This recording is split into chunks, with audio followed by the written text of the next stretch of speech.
கர்நாடக அணைகளின் நீர் இருப்பு 60 டிஎம்சியாக உயர்ந்துள்ளதால் தமிழ்நாட்டிற்கான தண்ணீரை திறக்க கோரி நாளை நடைபெறும் காவிரி மேலாண்மை ஆணைய கூட்டத்தில் தெரிவிக்குமாறு தமிழக அரசுக்கு பாமக தலைவர் அன்புமணி ராமதாஸ் வலியுறுத்தியுள்ளார். இது தொடர்பான கூடுதல் விவரங்களை எமது செய்தியாளர் பாண்டியராஜன் வழங்க கேட்கலாம். வணக்கம் பாண்டியராஜன், இது குறித்த கூடுதல் விவரங்கள். கர்நாடக மாநிலம் காவிரி அணைகளில் நீர் இருப்பு 60 டிஎம்சியாக உயர்ந்திருப்பதாக பாமக தலைவர் அன்புமணி ராமதாஸ் குறிப்பிட்டிருக்கிறார். தமிழகத்திற்கு நீர் திறக்க நாளை நடைபெற உள்ள காவிரி மேலாண்மை ஆணைய கூட்டத்தில் வலியுறுத்த வேண்டும் எனவும் பாமக தலைவர் அன்புமணி ராமதாஸ் எக்ஸல பதிவில் கருத்து பதிவு செய்திருக்கிறார்.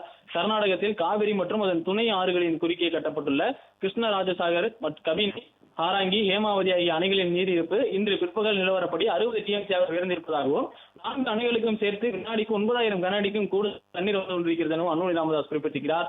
ஆனாலும் தமிழ்நாட்டுக்கு காவிரியில் தண்ணீர் திறக்க கர்நாடக அரசு மறுத்து வருவது கண்டிக்கத்தக்கது எனவும் பாமக தலைவர் அன்புமணி ராமதாஸ் குறிப்பிட்டிருக்கிறார். கர்நாடக அணைகளுக்கு கடந்த 20 நாட்களில் மட்டும் 35 டிஎம்சி தண்ணீர் வந்துள்ளதாகவும் இப்போதும் தினமும் 0.8 டிஎம்சி அளவுக்கு தண்ணீர் வந்து கொண்டிருப்பதாக குறிப்பிட்டிருக்கக்கூடிய அன்புமணி ராமதாஸ் இந்த உண்மைகளையும் காவிரி பாசன மாவட்டங்களில் குறுவை பயிரையும் கருக தொடங்கி இருப்பதையும் டெல்லியில் நாளை நடைபெற உள்ள காவிரி மேலாண்மை ஆணைய கூட்டத்தில் எடுத்து கூறி தமிழ்நாட்டுக்கு உரிய நீரை காவிரியில் பெறுவதற்கு தமிழக அரசு நடவடிக்கை எடுக்க வேண்டும் என கோரிக்கை வைத்திருக்கிறார்.